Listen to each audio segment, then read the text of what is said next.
Hoje a nossa aula vai ser sobre um tema bem interessante, que é o Tribunal de Cristo e as bodas do Cordeiro. Ou as bodas do Cordeiro e o Tribunal de Cristo. A gente não sabe qual é a ordem desse negócio, mas a gente sabe que vai acontecer porque é bíblico, e sendo bíblico eu acredito, eu confio. Então o primeiro ponto que a gente vai abordar é a gente lembrar desse gráfico que a gente fez na primeira aula. Você se lembra disso? Primeira aula, se você participou da primeira aula, a gente teve esse gráfico aqui.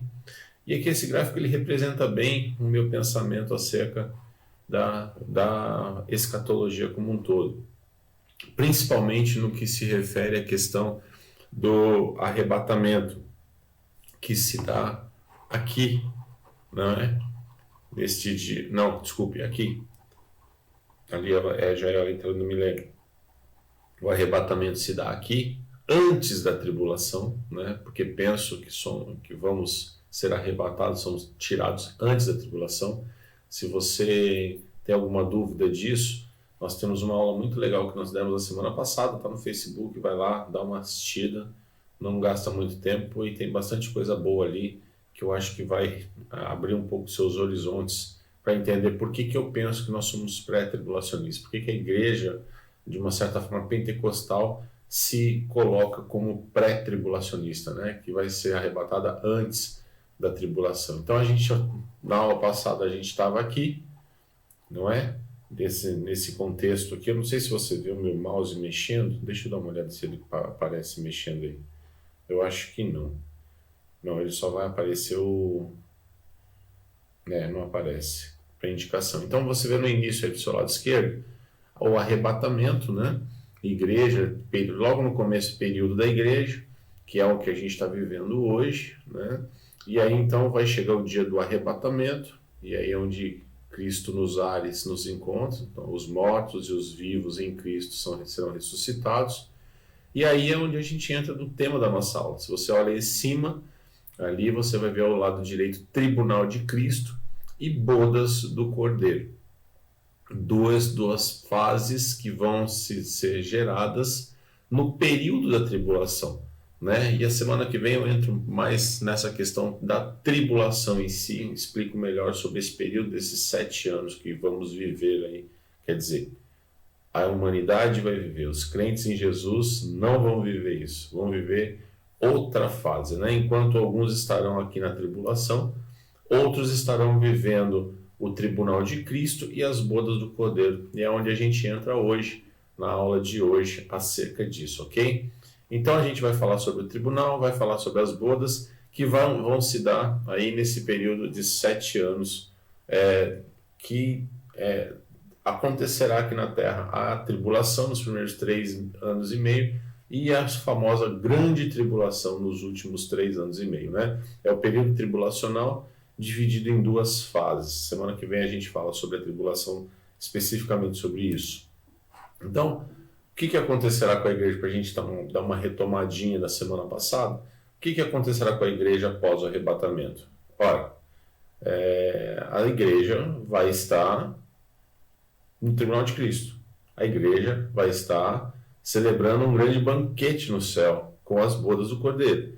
Então essas 2 questões vão estar acontecendo lá enquanto, durante esses 7 anos, a terra vive uma grande tribulação para Israel, né, para o povo que não aceitou Jesus, o povo de Deus que não aceitou Jesus como Messias, e para os gentios, para as pessoas que não aceitaram mesmo a Cristo, não querem.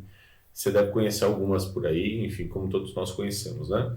Então essas pessoas vão viver a grande tribulação, a grande tribulação aqui na terra, esse período tribulacional, e nós estaremos então num grande banquete celebrado e celebrando com Cristo, né? Lá no céu, que são as bodas. E também participaremos de um tribunal. Mas espera aí, que tribunal é esse, pastor? Meu Deus do céu, eu já não fui salvo? Foi. Glória a Deus, está tudo sob controle. Esse tribunal, que chama Tribunal de Cristo, ele não é feito para poder julgar você, julgar os seus pecados. Você vai morrer, você não vai, o que vai acontecer? Não. Esse tribunal, ele é um tribunal exclusivo para avaliar. Cristo vai julgar as suas obras. Olha só que coisa interessante. Às vezes a gente pensa que as nossas boas obras não funcionam para nada. E a gente confunde muito isso. Mas peraí, se eu sou salvo em Jesus, eu preciso. O que tem a ver minhas obras com tudo isso? Tem muito a ver. E aí a gente explica aqui, com base no quê, né? Tem a ver porque o tribunal em si, ele vai servir para avaliar as obras daqueles que foram salvos e para ser recompensado, né? Então, há galardões para aqueles que fazem boas obras na terra. A gente vai vendo isso no decorrer da aula. Isso está muito claro lá em Apocalipse 22:12. Então, a gente começa a entender que nesse período tribulacional, depois do arrebatamento, ele é tribulacional não para nós, igreja. Ele é tribulacional para quem fica, para Israel, para aqueles que não aceitam a Cristo Jesus. Então, essas pessoas vão viver esse período de 7 anos. Nós não viveremos, nós estaremos com Cristo, participando desses 2 grandes eventos que são bíblicos. Ninguém aqui está tirando isso, nós acordamos e pensamos, não, é bíblico e traz mesmo um efeito sobre a nossa vida, porque é a nossa participação no céu, né? Logo de cara. Nós somos privilegiados em aceitar Cristo antes, porque primeiro que a gente não passa por período tribulacional, e segundo, que a gente já começa a gozar de tudo que é bom, de tudo que é promessa de Deus, a promessa de Jesus para nós na terra. Toda a promessa que foi escrita vai se cumprir, vai se realizar, né? Então a gente inicia falando sobre as bodas do Cordeiro. Antes de falar sobre as bodas, deixa eu dar uma olhadinha só se alguém mais chegou para dar um bom dia aqui. Vamos lá, espera aí. Deixa eu ver. O Israel, tudo bem, Israel? Senti sua falta semana passada, seja bem-vindo. Pastor Zé Luiz também já está aqui. Kelly, bom dia, paz. Acho que são as pessoas, algumas outras ainda não falaram. Amém. Bom, vamos continuar. Já estamos todos aqui. Bem, então, essa primeira fase das bodas do Cordeiro é importante a gente lidar no seguinte sentido.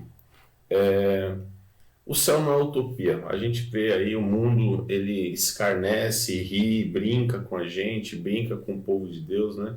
Essa semana foi uma semana triste, porque nós tivemos aí a morte daquela cantora, Fabiana Anastácia, né? E segundo algumas informações que eu vi, um povo começou a zombar.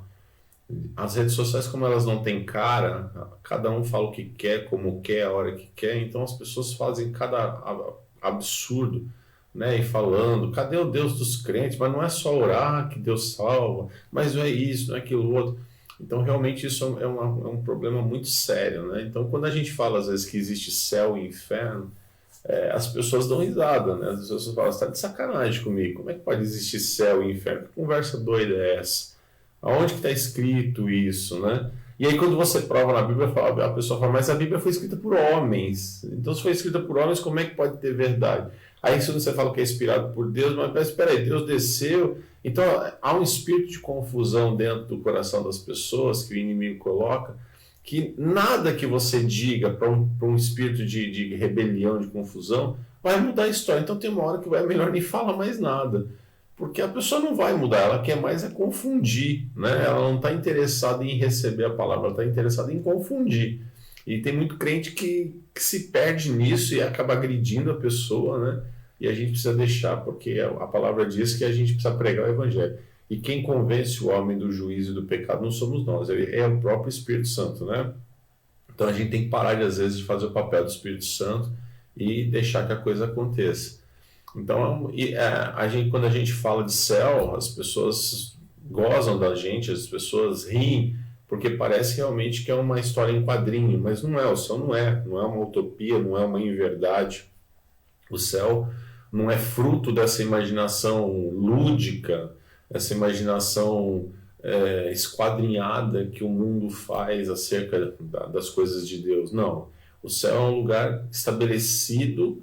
E aonde está estabelecido o trono de Deus? Né? A gente tem aí essas indicações em João, em Hebreus. Então, assim, a gente não pode pensar que as coisas de Deus são brincadeira. Isso eu já não acredito. Não pode. Ou você acredita em tudo ou você não acredita. Eu não tenho como escolher o que eu acredito ou não, né? E as coisas de Deus são tão lindas, tão perfeitas, há um encaixe tão lindo, que quanto mais você se aprimora no conhecimento, mais você vai se apegando na verdade disso, né? Então é importante entender, ler. Eu deixo os slides no grupo depois do WhatsApp para você pegar, você ler. Tem tanta indicação bíblica aí, pega um pouquinho da sua semana, vai lá, faz lá pega uma meia hora, uma hora, vai ler a Bíblia ali, contextualiza para você, para a sua fé ficar cada vez mais forjada. Porque só ouvir alguém falar, só ouvir um pastor pregar, só ouvir um curso, não vai te gerar aí uma fé grande. A sua fé se torna maior quando você se aprimora na palavra de Deus, né? Segundo o texto bíblico, a fé vem pelo ouvir e o quê? Ouvir a palavra de Deus, né? Então, ou pela palavra de Deus. Então, se aprimora lá em nome de Jesus. Enfim, céu, lugar de paz, de harmonia, de perfeição, de felicidade plena, né? A cidade construída para os salvos, né? A gente vê lá a indicação que no final de todas as coisas, esse céu vai se tornar uma grande cidade que é construída, a Nova Jerusalém, né, que é onde a gente vai caminhar na eternidade, é a grande eternidade que a gente tem na nossa vida, é o céu, né? Então a gente precisa valorizar isso cada vez mais, isso não é brincadeira, isso é uma verdade absoluta, né? Ela está, apesar que assim, a gente precisa também trabalhar que nem tudo a gente consegue imaginar, né? O problema do ser humano é que ele quer saber de tudo. Ele quer imaginar, e quando ele não imagina, ele acha, né? Quando ele não tem muito a realidade, ele começa a achar, eu acho que eu acho, esse achismo não é bíblico, né? A gente precisa entender que Deuteronômio lá, Deus fala a Moisés que as coisas ocultas e não reveladas não é para ser revelado agora, não é para tentar saber. A gente tem que se valer daquilo que é revelado por Deus, né? E a revelação está na palavra. 1 Coríntios 2,9, né? Um versículo que é a minha fase, que é aquilo que eu me pauto desde o início da igreja. Que está escrito que aquilo que o homem não viu, o ouvido não ouviu, nem subiu ao coração do homem, é o que Deus tem preparado para nós. Então o céu para aqueles que o amam, né? O céu é realmente algo novo. A gente não pode tentar. Então tem coisa que a gente tem que falar. Como é que é o céu? Eu não tenho a menor ideia. Mas eu sei que vai ser uma coisa abençoada, vai ser um lugar de paz, de harmonia, de perfeição, de felicidade plena. Um lugar onde Deus preparou para mim. É o retorno do Éden para mim, né? O sonho de Deus do Éden vai se realizar em mim. Olha só que coisa linda, né? Nós somos escolhidos para ser o sonho do Éden. Enfim, a igreja, então, ela tem essa destinação, né, de ir para o céu. A igreja vai para o céu. Lembra? Não, lembra comigo. Nós estamos desde o começo. Igreja, Israel, gentios. 3 tipos de povos. Nós somos a igreja, aqueles que foram escolhidos por Cristo e que aceitaram o sacrifício e a ordem de Cristo. Então, nós somos igreja. Israel, alguns aceitaram, passaram para a igreja de Cristo. Outros não aceitaram. Israel vai viver aquilo que o juízo de Deus para Israel. Ímpio, gentil, mesma coisa. Não querem aceitar nada, vão viver o juízo e a justiça de Deus. Ponto, acabou. Então a gente tem que entender que nós somos destinados ao céu e nós somos muito bem-vindos lá, segundo os textos de João, né, quando Jesus fala lá em João 14:2, João 17:24. A gente então vê que a gente é tão querido por Jesus, né? E por que tem bodas do Cordeiro? Porque quando a gente pensa de bodas, a gente pensa em casamento, né? Quando a gente pensa em bodas, a gente pensa em união, em uma união, como é que eu posso dizer, contínua, né? As pessoas fazem bodas de diamante, bodas de prata, bodas de ouro, né? Tem boda de papel, hoje tem boda de tudo que é tempo, né? Cada ano que você tem aí de casamento, você tem um tipo de boda. Então, essas bodas do Cordeiro são realmente o quê?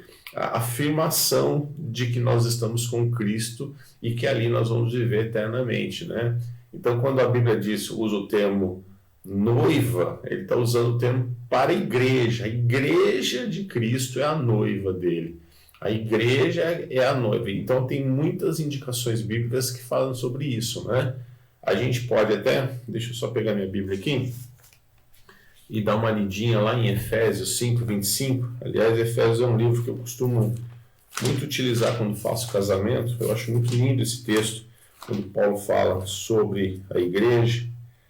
E ele diz lá: vós maridos, amai vossas mulheres, como também Cristo amou a igreja e a si mesmo se entregou por ela.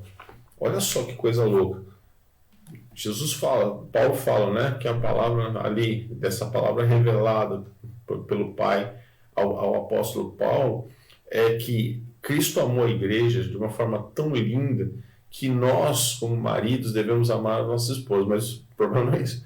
É se entregando como Cristo se entregou para a igreja. Pensa a responsabilidade de um marido, né? Então perceba aí que a igreja ela tem essa responsabilidade, né? Cristo tem essa responsabilidade com a igreja. Ele se entregou por ela, ele foi até o fim. Então por isso que nós somos considerados noiva de Cristo, né? É importante a gente dizer que o Paulo, quando ele escreve isso, a grande preocupação dele era transmitir que a igreja era realmente algo puro. E nós precisávamos, e ela precisava ser pura para o marido santo, que é Cristo, né? Então, lá em 2 Coríntios 11:2, existe uma menção muito linda acerca disso. A gente pode ver também que João Batista chamou Jesus de esposo, enfim. As coisas acontecem todas unindo aí numa só voz essa questão da importância de um relacionamento duradouro, né? Então o casamento ele tem, por isso que o termo noiva que gera a esposa, ela tem um fruto muito lindo, e isso diz lá em Hebreus 13, que o matrimônio seja imaculado, né? Ele nunca deve ter mácula. Por quê? Porque é uma coisa santa. Essa questão de aliança, casamento é muito, muito forte, né? E com Cristo não é diferente. Se você não está acostumado a fazer alianças duradouras, se acostume.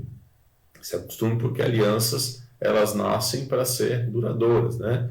Se você pensar bem, uma aliança, ela é redonda.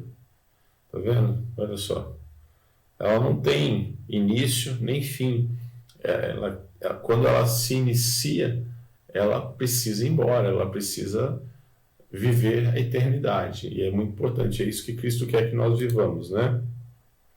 Aí a pergunta é: onde vão se dar as bodas do Cordeiro? Bom, você já deve ter uma noção disso, mas claro que vai ser no céu, né? Quando? No intervalo entre o arrebatamento e a segunda vinda de Cristo, que é o período da tribulação. Então isso vai estar, enquanto o povo está sofrendo aqui embaixo, a gente está participando das bodas do Cordeiro lá em cima, né? E lá em Apocalipse 19, 7 e 8, vamos ler esse texto? Apocalipse 19, 7 e 8.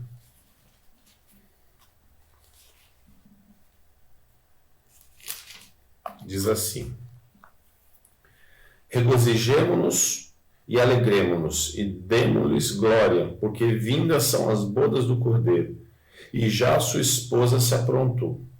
E foi-lhe dado que se vestisse de linho fino, puro e resplandecente, porque o linho fino são as justiças dos santos. Olha só que coisa linda, né? Então, a noiva recebe vestes e casa, né? E aí, nas bodas do Cordeiro, ela casa com Cristo.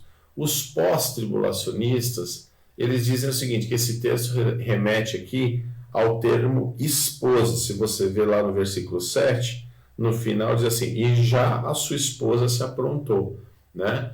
Mas o texto, a própria resposta para isso está no próprio versículo 7, né?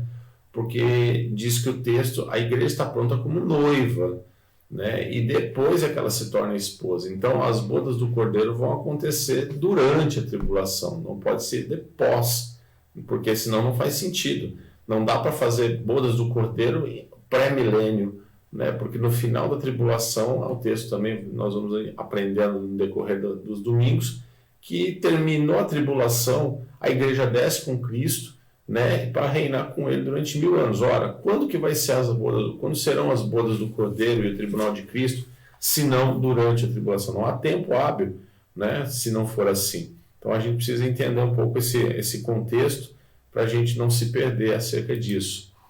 Apocalipse 19, então, ele se torna conclusivo, porque tudo que tinha que acontecer, já aconteceu até aquele momento, né? Então, ou seja, as bodas do Cordeiro ali já aconteceram, o tribunal de Cristo já aconteceu, então a partir dali é milênio, né? Então a grande tribulação ela se encerra com a queda da Babilônia na Terra, que é realmente a queda dos ímpios, né? Daqueles que vão contra o propósito de Deus, e com a conclusão das bodas do Cordeiro e do tribunal de Cristo. Esses são os eventos que dão aí fim a essa questão das bodas do Cordeiro e do início, aí a gente entra no início do milênio, né?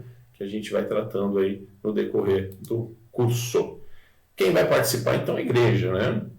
Os judeus e os mártires alcançados na tribulação não participarão desse evento. Tem aí duas indicações bíblicas muito boas para você estudar durante essa semana. Ressuscitarão após o fim da tribulação para viver o milênio, ok? Então é importante também o seguinte: quem é que vai ressuscitar após o fim da tribulação? Porque a gente está falando que a gente já ressuscitou, né? Nós, salvos como igreja em Cristo Jesus, já ressuscitaremos no arrebatamento. Se mortos, ressuscitaremos. Se vivos, seremos transformados e arrebatados. Ponto, acabou. Agora, quem é que vai ressuscitar no fim da tribulação? Os mortos, os mártires, né, ou as pessoas, os judeus que aceitarem a Cristo durante esse período de 7 anos. Essas pessoas que forem mártires, que morrerem pelo Evangelho, nós vamos ver isso também logo, que tem as duas testemunhas, santos do Senhor vão morrer no meio da tribulação, porque vão aceitar a Cristo. Então, essas pessoas, elas vão ressuscitar quando? No final da tribulação. Então, aí ela se junta à igreja para poder viver o milênio. Mas perceba, essas pessoas não vão viver bodas de Cristo, do Cordeiro, e nem tribunal de Cristo. Eles vão apenas ser salvos e vão acompanhar a igreja do milênio, acompanhar o povo de Deus do milênio. Se torna um povo único para o milênio, ok? Mas não vão viver as bodas e não vão ser galardoados no tribunal, né? Então, judeus não convertidos e ímpios ressuscitarão apenas ao final. Isso, importante também a gente citar isso. Aqueles que não aceitarem a Cristo até o arrebatamento e aqueles que durante os 7 anos continuarem exercendo a sua falta de fé, essas pessoas só vão ser ressuscitadas lá no fim do milênio. Elas vão ficar em sono eterno, pré-eterno, né? Até o fim do milênio. Terminou o milênio, aí sim inicia-se o grande tribunal do trono branco, e aí sim o julgamento final, como você conheça, aí sim essas pessoas vão ser julgadas por esse tribunal, mas esse tribunal não é para galardão, não é para purgatório, esse tribunal é para condenação eterna. Aí esses caras vão dali, vamos voltar aqui só para você ver aqui o que eu estou falando, peraí. Ok, se você ver aqui no final, nós temos, antes do seu lado direito, totalmente, você vai ver a Nova Jerusalém, um pouco antes você vai ver lá o juízo do grande trono branco. Esse juízo do grande trono branco, ele vai servir para quê? Se você ver uma linha no finalzinho, bem embaixo, mortos sem Cristo, ela vai vir, o cara que morreu hoje, sem Cristo, ele vai ficar até depois do milênio, depois dos 1000 anos, para poder ressuscitar, e ao ressuscitar, lá no grande tribunal, no juízo, o tribunal do trono branco, enfim, o grande juízo do grande trono branco, o tribunal do juízo final, tem diversos nomes para isso. E aí, então, neste momento, esse cara vai ser julgado e condenado. Você pode ver que essa linha cinza vem embaixo, ela sobe, vai para o julgamento, depois ela faz uma curva, recebeu a sentença e desce. E ali ele vai viver eternamente no inferno, né? Que é o lago de fogo ardente. Então, é aí que essas pessoas vão viver, só para você se posicionar. Depois dá uma lidinha nesse quadro aí, para você ver legalzinho como é que funciona essa questão. Vamos voltar aqui onde a gente estava. Bom, terminamos então essa primeira fase das bodas do Cordeiro. Então, junto com as bodas do Cordeiro, se iniciará o quê? Também o tribunal de Cristo. São 2 eventos que se darão no céu durante esses 7 anos. E eu não sei se isso vai perdurar por 7 anos, se vai ser um evento único e dali a gente vai viver 6 anos e alguns dias. Essa prática, lembra, O que me é revelado, eu entendo. O que não é revelado, eu deixo para viver a surpresa de Deus, que eu tenho certeza que é perfeito, que é bom e agradável, ok? Vamos ver se tem alguém aqui que chegou para poder dar um alô, se tem alguma questão. Vamos lá, vamos lá, vamos lá, vamos lá. Chegou também aqui a Kelly, bom dia Kelly, a Regina, a Vera, o Júlio, o João, sejam bem-vindos, legal. Estamos aqui com 22 alunos na sala neste momento, muito bom. Bom, vamos lá, vamos voltar. Bom, Tribunal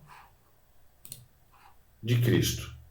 Então, se a gente pensar que nós temos aqui um tribunal que nós vamos participar, e é interessante que essa palavra tribunal assusta. Uma vez um obreiro falou para mim, pastor, o senhor fez um tribunal comigo, né? Eu fico pensando nas pessoas quando leem o nome tribunal, elas acham que é uma coisa que é ruim, né?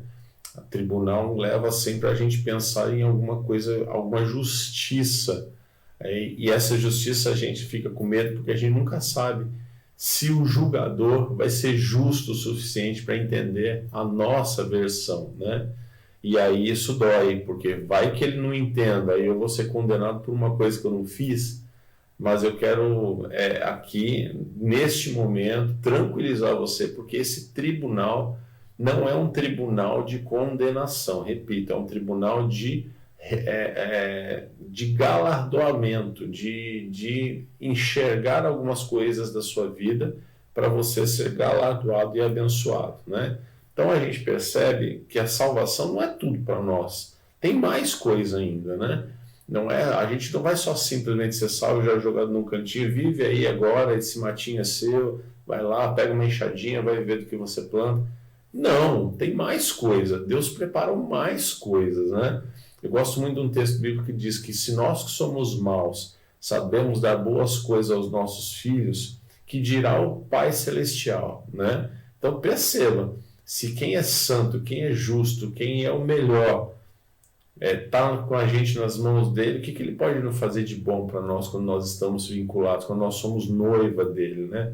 Lembra que eu falei a semana passada? Como é que a gente pode passar por uma tribulação tão doída sendo noiva de Cristo? Quer dizer, a gente apanha para poder chegar até ele, né? É lei Maria da Penha para Cristo, aí não pode. A gente vai ficar bem. A igreja é a menina dos olhos do Senhor. Como é que Jesus permite que nós passamos pela grande tribulação? Tem coisa errada, né? Por que a gente vai fazer um sofrimento tão grande, global desse, se Jesus já separou a sua igreja para o melhor dele? Então, essa é a minha visão acerca disso, né? Então, após o arrebatamento, será instalado um tribunal. Ó, não, calma, eu falei, instalado um tribunal já assusta, calma. Mas por quê? Para recompensar pelas nossas condutas durante a nossa jornada com Cristo na Terra. É muito interessante isso. Esse tribunal, ele não vem para julgar os seus atos quando você estava fora do Evangelho, ok? Porque a Bíblia diz que o tempo da nossa ignorância não conta para esse tipo de julgamento. O tempo da nossa ignorância não conta para que Jesus venha e nos puna, né? A punição da nossa ignorância, ela vai ser o quê? A colheita que nós temos dos nossos atos aqui na Terra. A Bíblia diz que aquele que recebe a palavra, nova criatura não é? As coisas velhas se passam e tudo se faz novo, ok? Mas isso não significa que você não vai pagar um preço pela consequência do teu pecado, não vai gerar, ok? Vou dar um exemplo aqui, mas assim, não entenda isso como um pecado, mas entenda talvez o ato é o pecado, não o resultado. Mas pensa, talvez você não era crente e você teve um filho fora do casamento, você namorou e teve um filho, e aí você não queria aquele filho, separa da mulher ou não quer mais saber. Olha, é interessante a gente pensar que tudo bem, você pode até não se vincular àquela mulher, mas o filho nasceu, você tem responsabilidade para sempre. Então, a tua conduta ali equivocada, talvez, ou irresponsável, ou o nome que você queira dar a isso, ela pode até te gerar, você pode até se libertar daquele problema, daquele mal. Não quero mais saber desse relacionamento. Claro, para você nesse contexto ímpio, estou dizendo. Vou embora e deixo lá a mulher com o filho, mas o filho vai permanecer. Você vai estar livre, entre aspas, né? Então a consequência daquela tua conduta gera aí um problema para você. Não digo que a criança é um problema, pelo amor de Deus. Estou dizendo que você vai ter sempre aquela... Mesmo que você não queira, você vai ter que assumir aquilo, né? Então as nossas condutas sempre vão ter um reflexo e uma consequência. É importante a gente saber disso, né? Então, as recompensas do tribunal de Cristo não são diferentes. Então, após o momento que você se converte, após o momento que você recebe a palavra, após o momento que você se arrepende dos seus pecados e aceita Jesus como Senhor e Salvador, aceita Jesus como norte e padrão para a sua vida, você então passa a juntar tesouros no céu, né? A Bíblia nos diz isso. Então, todo o trabalho empreendido por amor a Cristo vai ser levado nesse tribunal. Por isso que a gente tem que tomar cuidado com o que a gente faz ou deixa de fazer, porque tudo vai gerar uma consequência. Tudo vai gerar um transtorno, entre aspas, ou um benefício. Pastor, e a minha salvação? Está reservada, está garantida. Eu não estou falando de salvação. Eu estou falando de galardão, né? Então, como é que a gente usa o nosso corpo? Como é que a gente trata os nossos irmãos? Isso tudo vai ser levado nesse momento. Isso tudo vai ser visto dessa forma, né? Nesse tribunal de Cristo. Outra coisa interessante é que alguns teólogos até pensam que a omissão que nós temos aqui na Terra em falar do amor de Cristo, em ser um abençoador da obra, em ser alguém que pense em ter mais pessoas sendo abençoadas pelo Senhor Jesus, alcançadas, pode ser aí um grande constrangimento, né? Porque no tribunal nós vamos estar lá e Jesus vai nos entregar os galardões segundo aquilo que nós fizemos, não segundo aquilo que nós deixamos de fazer. Então isso é muito importante, né? A gente sempre pensar no que a gente está fazendo, como é que tem sido a nossa conduta aqui na Terra, com o Evangelho, com as coisas de Deus, como é que a gente tem lidado com o nosso corpo, com as nossas atitudes, se a gente tem exercitado os frutos do Espírito ou não. Então isso tudo é muito importante a gente entender para a gente não ficar, entre aspas, aí, constrangido lá no céu, ok? O tribunal de Cristo, a palavra tribunal, ela realmente ela vem do grego bema. O grego bema é o que é utilizado para esse tipo, para o tribunal de Cristo. E bema significa local elevado, plataforma alta, pódio. Então é algo que a gente vai estar na presença de Cristo, e é Cristo quem é que vai julgar essas obras, porque Ele nos deu todo o direcionamento para falar da palavra dele. E se não, Ele é que vai julgar, Ele é que vai como nosso intercessor também, né? Porque lá em Timóteo, Paulo diz que só há um intermediador entre Deus e o homem, né? Que é o nosso Senhor e Salvador Jesus Cristo. Então, Ele é quem tem essa ligação direta conosco, é Ele que vai julgar as nossas obras. Mas não pense você que Ele vai ser um julgador emocional. Não.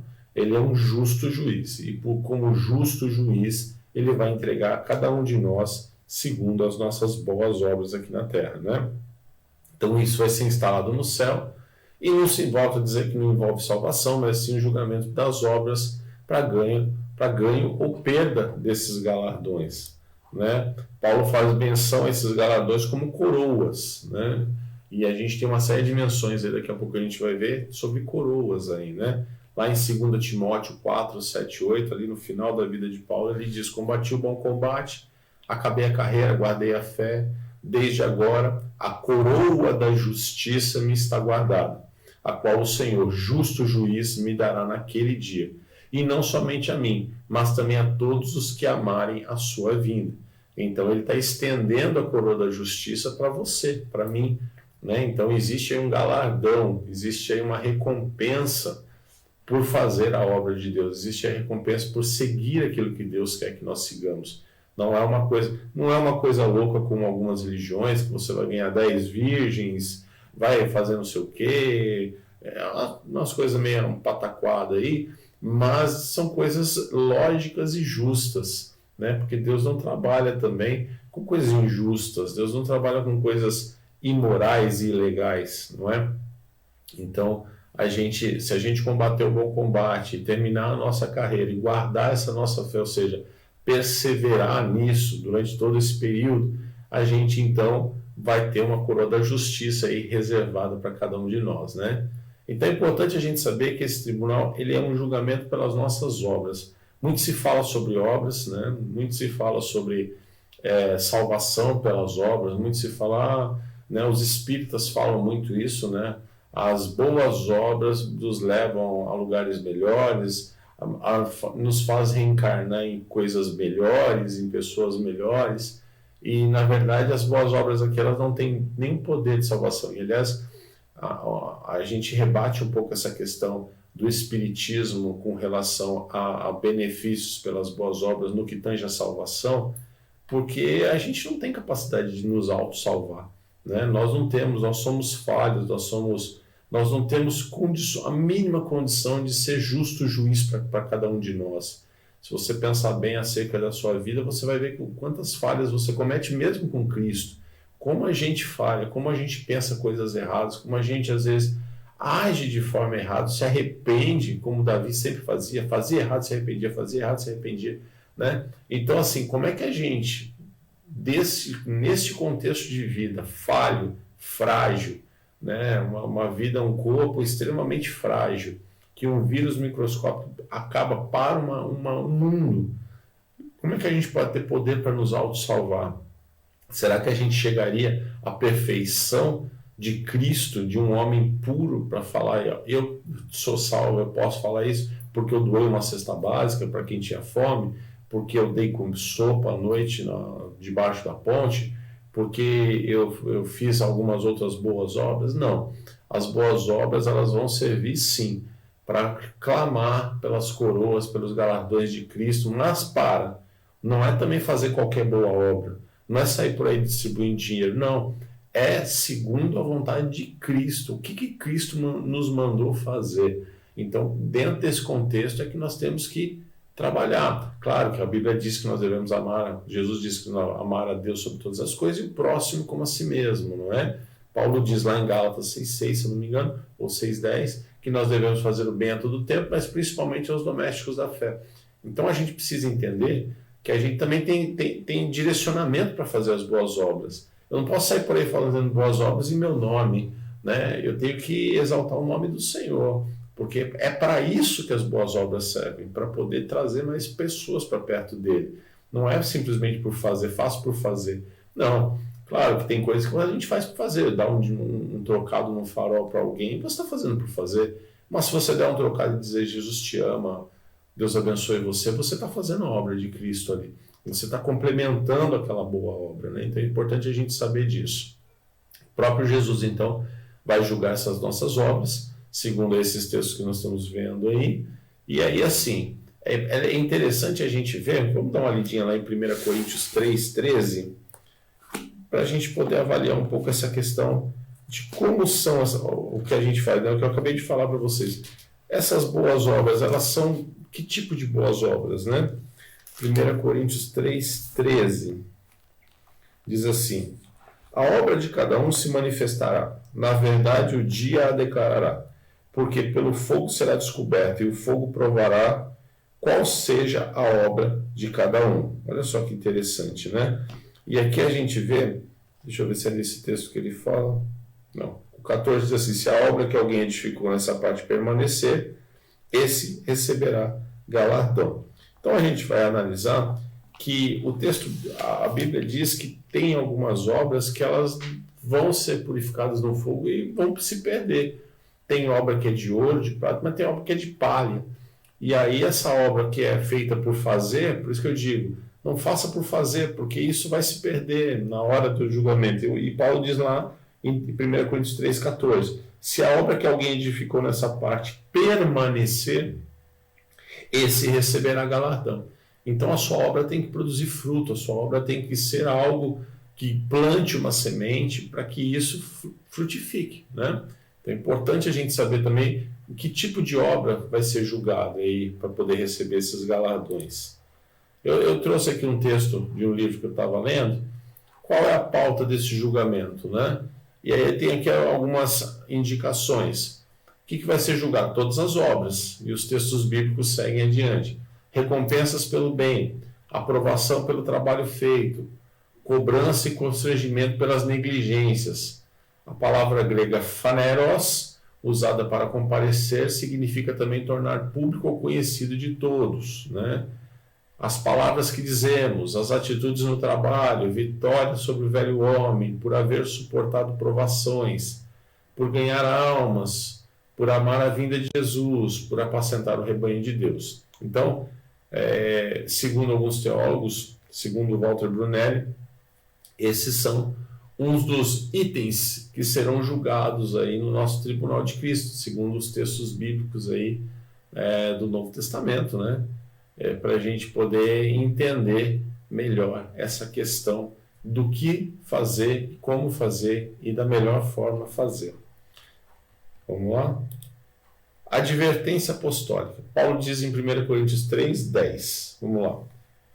Segundo a graça de Deus que me foi dado, pus eu, como sábio arquiteto, o fundamento e outro edifica sobre ele. Mas veja cada um como edifica sobre ele, né? Então Paulo está dizendo, olha, eu já edifiquei quem é Cristo, eu já falei para você como é que tem que ser feito e tudo. Agora, já fiz o fundamento da tua vida. Agora, edificar sobre esse fundamento é de cada um. Como é que você vai subir esse prédio? É de cada um. Você vai usar que tipo de material? Se é frágil, se é resistente, né? Qual é o tipo da sua fé, né? Em Jeremias 48:10 diz assim, maldito aquele que fizer a obra do Senhor fraudulosamente, e maldito aquele que retém a sua espada do sangue. Uau! Então, assim, a gente tem que entender que as coisas de Deus não podem ser feitas de qualquer forma, porque vai sofrer consequência, vai dar pepino, né? E aí a gente vai sofrer, porque a gente não vai receber talvez o que o outro irmão vai receber. A gente não vai ter crédito no céu, como o outro pode ter crédito no céu, né? Crente pode edificar materiais nobres ao fogo, como também materiais facilmente inflamáveis, é o que a gente estava falando há pouco, né? Então, o fogo é que vai purificar isso e vai dizer se aquilo que nós fizemos é duradouro, foi contínuo, ou foi um fogo realmente literal de palha, que foi, cresce e morre aí depois de alguns segundos, né? Que não adiantou nada. Fiz uma vez, volto a fazer daqui a um ano. Isso não é boas obras, isso aí é querer aparecer às vezes, né? Então, a obra de cada um vai se manifestar quando colocada no fogo. Então não é você que vai dizer se a sua obra é boa ou se a sua obra é ruim.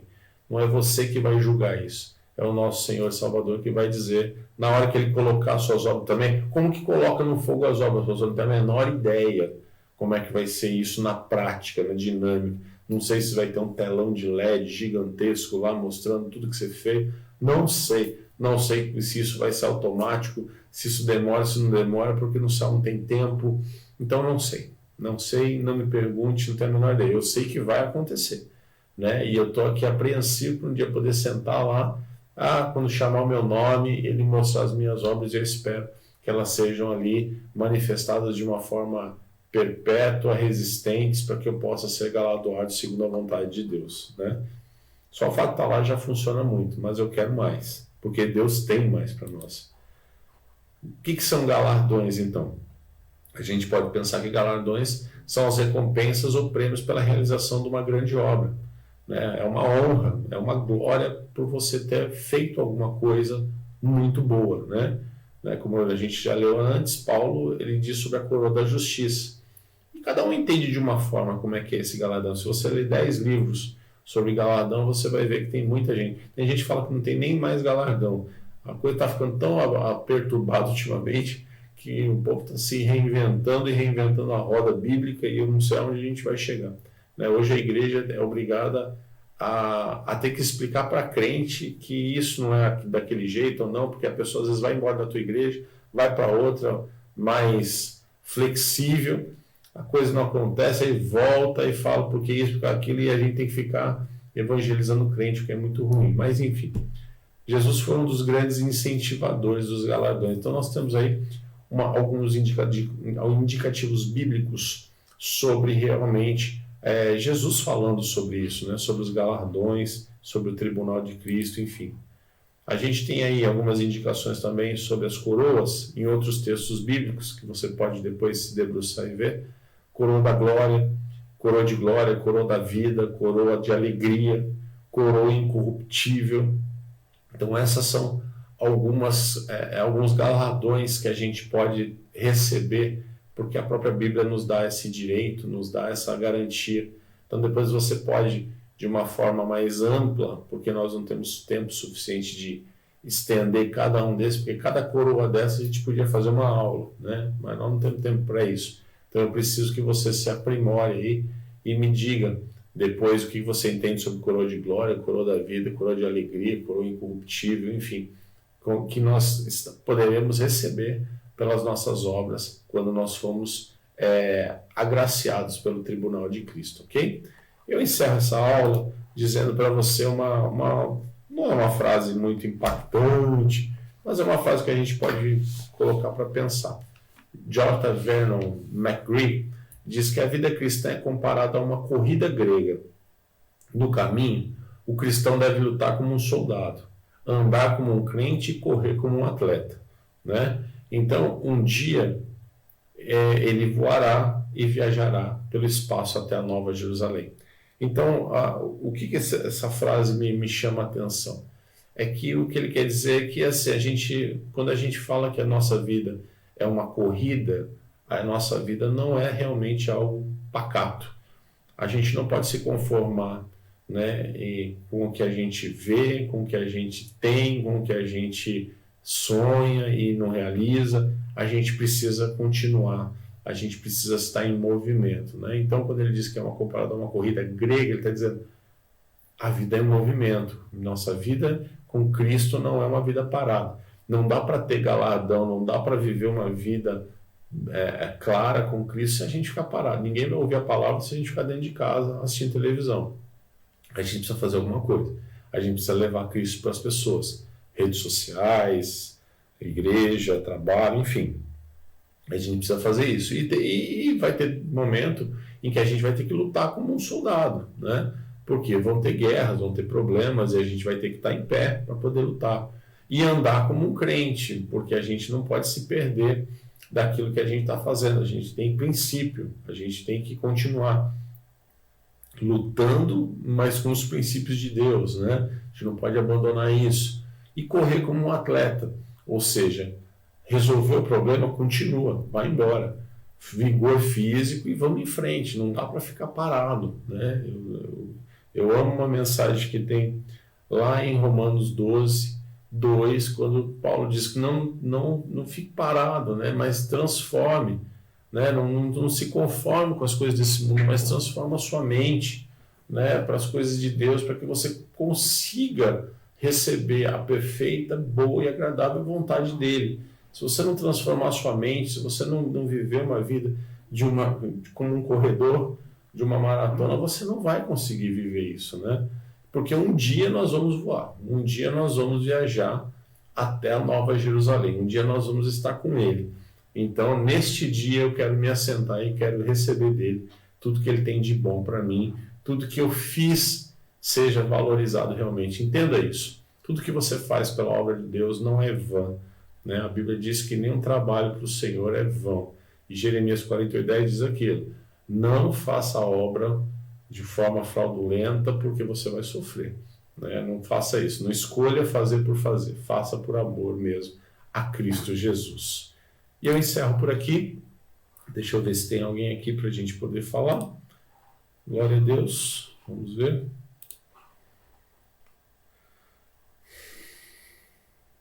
O Ricardo, pastor Ricardo está por aqui também. Glória a Deus. Fabrício, presbítera. É isso aí, vamos ler Maria da Penha para Cristo aí, se ele mandar a gente lá para a tribulação. A Kelly pergunta assim: a questão das boas obras tem alguma coisa a ver sobre o ID do Evangelho e sobre o órfão, viúva, missões? Sim, sim, claro, com certeza, né? A gente tem que entender que isso se trata de boas obras. Lembra, boas obras que vão ser, a meu ver, lançadas no fogo, provadas no fogo, elas são aquelas o quê? Elas são aquelas que realmente produziram o impacto do Evangelho de Cristo. Sem impacto do evangelho, as obras são de palha, as obras são de madeira, queimam e somem. Mas as obras que vão perdurar são as obras daquela que você faz por amor de Cristo, né? Boa, vamos lá. Deixa eu ver se tem mais alguém aqui com alguma pergunta. Não? Não. Ok. Deus abençoe você, obrigado pelo seu carinho e que a gente possa aí ter mais uma semana abençoada e que a gente possa viver sempre o melhor de Deus. Um beijo ao coração de vocês e até a noite, até amanhã cedo ou até a semana que vem. Deus abençoe, fiquem em paz. Vamos em frente, meus queridos.